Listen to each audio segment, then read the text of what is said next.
శాంతియుత ర్యాలీని నిర్వహించడం జరిగింది. మరి ఈ కార్యక్రమానికి వచ్చినటువంటి దళిత సంఘ నాయకులకు, ముస్లిం మైనార్టీ నాయకులకు, దైవజనులకు అందరికీ, అదేవిధంగా ఈ కార్యక్రమానికి కర్త కర్మ క్రియటువంటి ఇమ్మానుయల్ మరియు జీవన్ గారికి, అదేవిధంగా ఎంతో ఓపికతో చాలా మంది పురుషులందరూ కూడా ఇంత కొంతసేపు నిలబడి బయటకు వెళ్ళిపోవడం జరిగింది.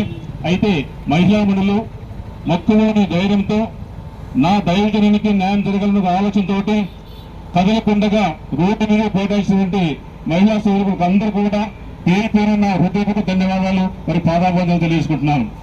ప్రధానంగా నిజంగా ప్రవీణ్ పగడాల గురించి నాకు ఎక్కువ తెలియదు, కానీ మరణించిన తర్వాత ఆయన చనిపోవడం జరిగింది. ఎంత ప్రపంచ మేధావుల్లో అగ్రగణంలో ఆయన అక్కడని చెప్పి ఈ సందర్భం గుర్తు చేస్తున్నాను.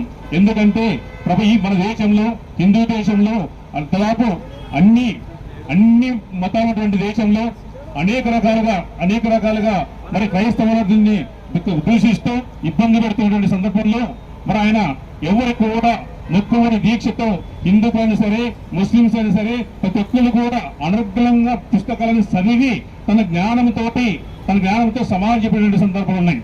అటువంటి వ్యక్తిని టార్గెట్ చేస్తూ నిజంగా బైబిల్ ఏం చెప్తుంది? దేవుడు క్షమాపణటువంటి యేసుక్రీస్తు వారు పరలోకాన్ని విడి ఈ లోకానికి వచ్చినప్పుడు నీ కొరకు నా కొరకు తన ప్రాణం పెట్టి మరి క్షమాపణాన్ని నేర్పించిన గొప్ప వ్యక్తి యేసుక్రీస్తు వారు.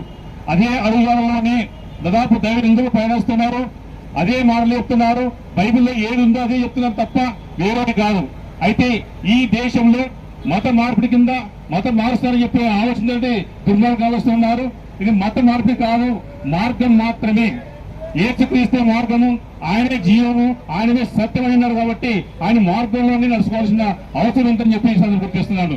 ఆనాడు వివేకానంద అంటున్నాడు, ఈ రోజు యేసుక్రీస్తు వారు పుట్టి ఉంటే నా రక్తంతో ఆయన పాదాలు కడిగేవాడిని చెప్పి ఆ రోజు ఆయన వంటి మాటలు. అదేవిధంగా మహాత్మా గాంధీ గారు బైబిల్ చదివి ఒక చెంబవట్టి ఇంకో చెంబు తిప్పాలన్న ఆలోచనతోటి మన దేశాన్ని దిశానిర్దేశించిన గొప్ప వ్యక్తి మహాత్మా గాంధీ గారు. అని బైబిల్ చదవలేవా?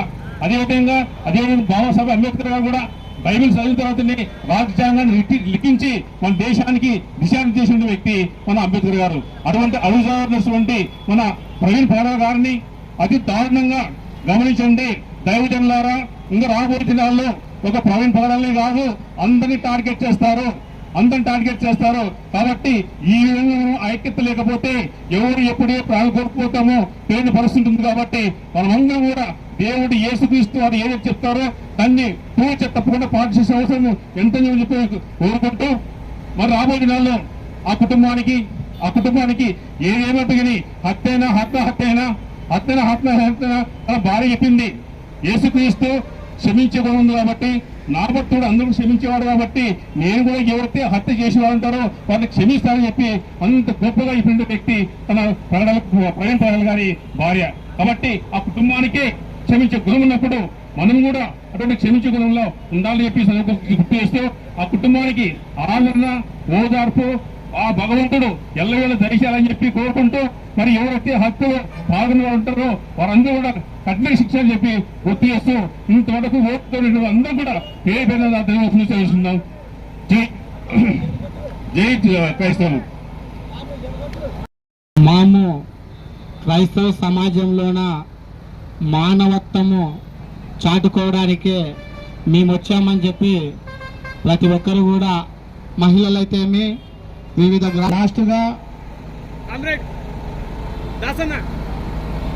లాస్ట్గా ప్రవీణ్ పగడాల ఫాస్టర్ సార్ గారు ఆత్మ శాంతించాలని చెప్పి మన ప్రభుకు మన ప్రతి ఒక్కరు కూడా అందరూ లేచి ఒక 2 నిమిషాలు మౌనం పాటించాల్సిందిగా కోరుచున్నాం. ప్రతి ఒక్కరు లేండమ్మా, అందరు లేచి రావాలి.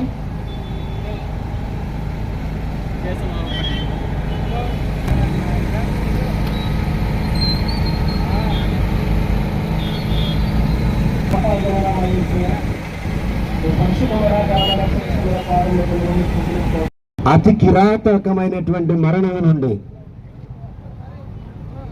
ఒక్క ప్రవీణ్ గారు చనిపోతే కోట్ల మంది ప్రవీణ్ గారును పుట్టేటటువంటి పరిచర్య విధానములు కలిగి ఉన్నటువంటి క్రైస్తవ సంఘ కాపరులు, విశ్వాసులు, దళిత క్రైస్తవులందరికీ కూడా శుభములు తెలియచేస్తూ, ఈ దినమున పగడాల ప్రవీణ్ గారు హత్య చేయబడి ఒక త్రాగుబోతుగా చిత్రీకరించి సమాజానికి చూపే ఈ ప్రభుత్వాలలో పాస్టర్లు ఎవరు త్రాగుబోతులు కాదు, ఎవరిని చంపేవారు కాదు, అన్యాయస్తులు కాదు, క్రీస్తు ప్రేమను ప్రకటించిన కొరకు వచ్చినటువంటి మధ్యవర్తులు. అలాంటి దైవజనులు ఈ దినమున మాము క్రైస్తవ సమాజంలోన మానవత్వము చాటుకోవడానికే మేము వచ్చామని చెప్పి ప్రతి ఒక్కరు కూడా, మహిళలైతేమి వివిధ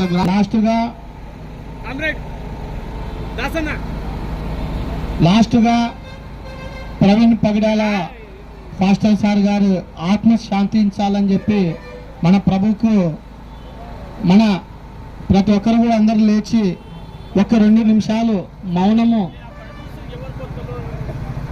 మౌనం పాటించాల్సిందిగా కోరుచున్నాం. ప్రతి ఒక్కరు లేండమ్మా, అందరు లేచి రావాలి.